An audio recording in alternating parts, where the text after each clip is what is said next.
réécrit ce texte dans un langage courant. Après avoir piqué un roupillon, il ramassa son galurin qu'il avait planqué derrière lui. Il fouina dans son sac à la recherche de son casse-croûte, puis déguerpit en fonçant vers la sortie. On va déjà repérer dans un premier temps toutes les expressions un petit peu familières de ce texte. Par exemple, avoir piqué un roupillon, ce qui veut dire faire une sieste. Allez, je te laisse déjà repérer les expressions familières et on se retrouve après la pause.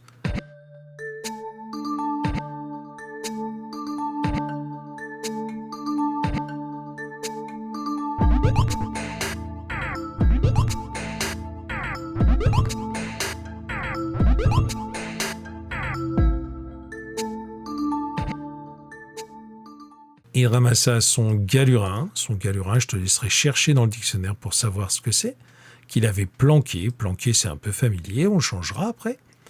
Il fouina dans son sac, on va changer fouina, dans son sac à la recherche de son casse-croûte.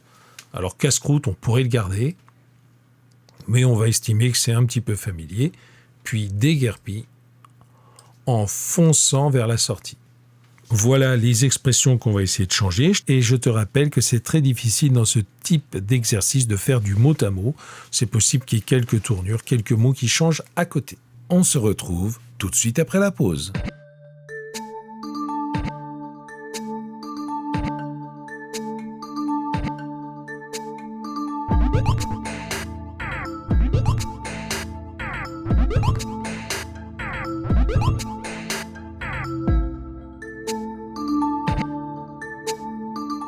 Après avoir piqué un roupillon, après une petite sieste, après une petite sieste, ou après avoir dormi, il ramassa son galurin. Le galurin, c'était un chapeau.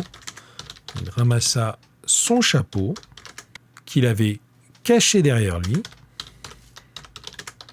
Il fouina dans son sac, il chercha dans son sac, ou il regarda dans son sac, son casse-croûte, son repas.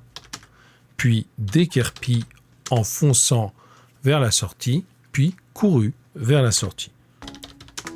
Alors comme je te l'ai dit, c'est une proposition, il y a certainement plein d'autres possibilités.